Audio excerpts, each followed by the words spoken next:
আসসালামু আলাইকুম রহমতুল্লাহি বরকাতু। আশা করি সবাই ভালো আছেন। আমি মোহাম্মদ হেদায়েতুল্লাহ, মালয়েশিয়া প্রবাসী।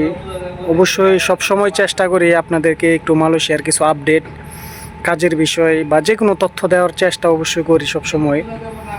এখন আমি মূলত আছি কাজে, এটা হলো আমার কাজের সাইট।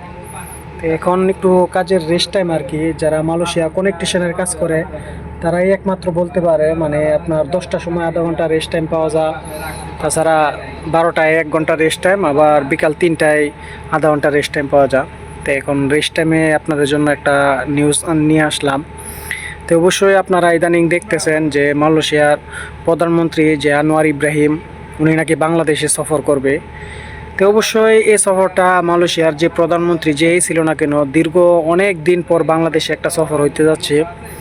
তো অবশ্যই সে সফরটাই আমরা যারা মালয়েশিয়ান প্রবাসী আছি কিংবা বাংলাদেশ থেকে যারা মালয়েশিয়া আসবে, প্রত্যেকটা লোকের জন্যই হইতে পারে ভালো একটা, মানে যে কোনো একটা মানে ভালো একটা সংবাদ হইতে পারে আর কি। সবাই ভালো একটা জিনিস আশা করতেছে যে না, দুই দেশের একটা ভালো সম্পর্ক হলে আমাদের যারা এখানে আছি তাদের জন্য হয়তো পারে ভালো একটা সম্পর্ক, মানে ভালো একটা কিছু হবে, কিংবা যারা দেশে আছে তাদের জন্য একটা ভালো গুড নিউজ হতে পারে। তো অবশ্যই আমরা যারা মালয়েশিয়া বর্তমানে অবস্থান আছি বা অবস্থান করতেছে, তাদের অনেকেরই আশা যে যারা নাকি মালয়েশিয়া বর্তমানে অবৈধ আছে, যে হয়তো বাংলাদেশে যখন আনোয়ার ইব্রাহিম যাবে ডক্টর ইউনূসের সাথে দ্বিপাক্ষিক আলোচনা করবে। তে আমাদের মানে যারা অবৈধ আছে তাদের পক্ষ থেকে একটা আশ্বাস যে যাতে গিয়া মালয়েশিয়ার সরকারের সাথে ডক্টর ইউনূস সাহেব যে এই কথাটা বলে, যা এই বিষয়টা নিয়ে আলোচনা করে যারা নাকি অবৈধ আছে তাদেরকে যাতে একটু মানে কাগজ করার সুযোগ দেয় আর কি। তো আরেকটা বিষয় হলো, যারা প্রবাসী আমরা এখানে আছি, অনেকেরই আশ্বাস যে আমরা যাতে মাল্টিপল ভিসাটা পাই। অবশ্যই এটা অনেকেই জানে না। অন্য অন্য দেশিরা মনে করেন বছরে আপনার যে মালয়েশিয়া থেকে জেল বা মন চাই ওই সময় যাইতে পারে, কিন্তু শুধু বাংলাদেশি ভাইয়েরা বছরে একবার যাইতে পারে।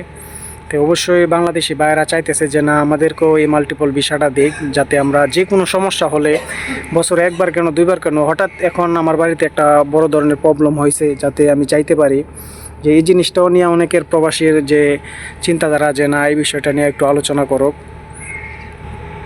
আরেকটা বিষয় হলো সেটা এখন যে অবশ্যই আপনারা জানেন যে মালয়েশিয়া পাম অয়েল বাগানের যে সেক্টরে, যে প্লান্টেশন সেক্টরের বিষয়টা চালু হয়েছে।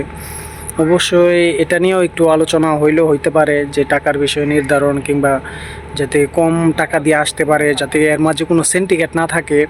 অবশ্যই এই বিষয়টা নিয়েও একটু আলোচনা হওয়ার সম্ভাবনা থাকতে পারে আর কি।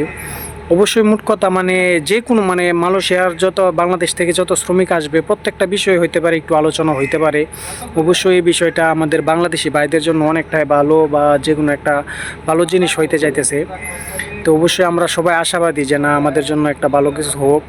আর যারা নাকি আমরা চাইতেছি, যারা নাকি এখন প্লান্টেশনের সাইডে আসতে চাইতেছে, অবশ্যই তারা যেন স্বল্প টাকায়, আমি চিন্তা করি যে আমাদের আশা শুধু 1 লক্ষ টাকার ভিতরে যদি আমাদের বাঙালি ভাইরা আসতে পারে, তো অবশ্যই কোম্পানিতে তারা কাজ করলে বা পরিশ্রম যেমনই হোক, অল্প টাকা দিয়ে আসলে তারা কখনো মানে কষ্টকে কষ্ট মনে করবে না। কারণ যদি 5 লক্ষ টাকা দিয়ে আয়সা মাসে দেশে 20-25 হাজার কিংবা 30 হাজার বা 40 হাজার টাকা দেশে বাড়ায়, তাদের মনটা অনেকটাই খারাপ লাগবে বা একটু কষ্ট লাগবে। এখন যদি সে অল্প টাকা দিয়ে আসতে পারে, ধরেন আপনি 1 লক্ষ টাকা দিয়ে আসছেন, তো অবশ্যই মাসে যদি আপনি খায়া দেয়া 30-40 হাজার টাকাও থাকে, তো অবশ্যই আপনার মনটা অনেক খুশি থাকবে। তো অবশ্যই আমরা এই জিনিসটাই আশা করতেছি আসলে, যে যদি এই জিনিসটাও নিয়ে একটু আলোচনা হয় অবশ্যই মানে ভালো হয় আর কি। আর যে আলোচনা অবশ্যই আমরা আশা করতেছি যে মালয়েশিয়া অন্য অন্য সেক্টরে কি ভিসা খোলার সম্ভাবনা আছে কিনা, বা এই বিষয়ে কোনো আলোচনা হয় কিনা, তো সেটা এখন বলা যায় না। অবশ্যই বাংলাদেশে সফর করার পর তারা কি আলোচনা করে, কি সম্বন্ধে আলোচনা তারা অবশ্যই করে, এটা অবশ্যই পরবর্তীতে জানা যাবে আর কি, যে কী বিষয় নিয়ে আলোচনা করতেছি।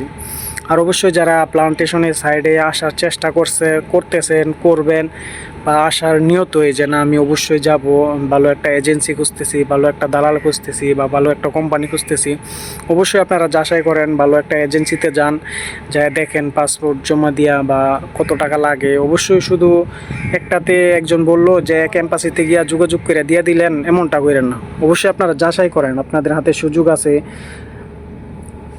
সুযোগ আছে, সব কিছুই আছে। এখন তো আর 2023-এর মতো যে কোনো কয়েকটা এজেন্সিকে নির্ধারণ করে দেয় নাই যে শুধু এই এজেন্সিগুলাই নিতে পারবে। এখন চাইলে যে কোনো এজেন্সি পায়, কাজ পাইলে সে আনতে পারে। অবশ্যই আপনারা একটু যাচাই বাছাই করবেন। আর অনেকেরই প্রশ্ন যে ভাই মেডিকেল, ভাই মেডিকেলটা তো আমি প্রত্যেকটা ভিডিওতেই বলি, মেডিকেলটা এমনভাবেই শুরু হয়েছে, তবে লোক আসা শুরু হয় নাই। কিছু কিছু কোম্পানি আপনাকে আগে ভাগে নিয়ে হয়তো সে জমা নিয়ে মেডিকেল করায় রাখতেছে, তারপর ভিসা মানে কোম্পানির সাথে কথা বইলা ভিসা টিসা করে তারপর আপনাদেরকে আনার চেষ্টা করবে। অবশ্যই তেমনভাবেই শুরু হয়েছে আর কি। আর আপনারা একটু যাচাই বাছাই করে একটা কোম্পানিতে গিয়া জমা দিতে পারেন, অবশ্যই যদি মেডিকেল করা। আর হইতে পারে ডিসেম্বর কি জানুয়ারির দিকে আপনার মালয়েশিয়াতে লোক ঢুকতে পারে আর কি, আমরা যতটুকু আশাবাদী। অবশ্যই আপনারা ভালো থাকবেন, সুস্থ থাকবেন। আর বিশেষ করে যে আনোয়ার ইব্রাহিমের সফরটা, বাংলাদেশের যে সফর হবে, এটা আসলেই আমাদের জন্য খুবই ভালো হবে, অত্যন্ত খুশির খবর। কারণ দীর্ঘ অনেক বছর পরে মালয়েশিয়ার সরকার বাংলাদেশে সফর করতেছে। তো অবশ্যই সফরটা মনে করেন যে কোনো একটা ভালো মানে সফর করা মানে যে কোনো একটা দ্বিপাক্ষিক আলোচনা হবে, হইতে পারে যে কোনো মানে প্রবাসী শ্রমিকদের যে কোনো একটা বিষয়ে তাদের একটা উপকার অবশ্যই হবে। তো অবশ্যই আপনারা ভালো থাকবেন, সুস্থ থাকবেন। যারা প্লান্টেশনের সাইডে আসবেন অবশ্যই একটু যাচাই বাছাই করবেন, আর যাচাই বাছাই কইরাই চেষ্টা করবেন একটু আসার জন্য।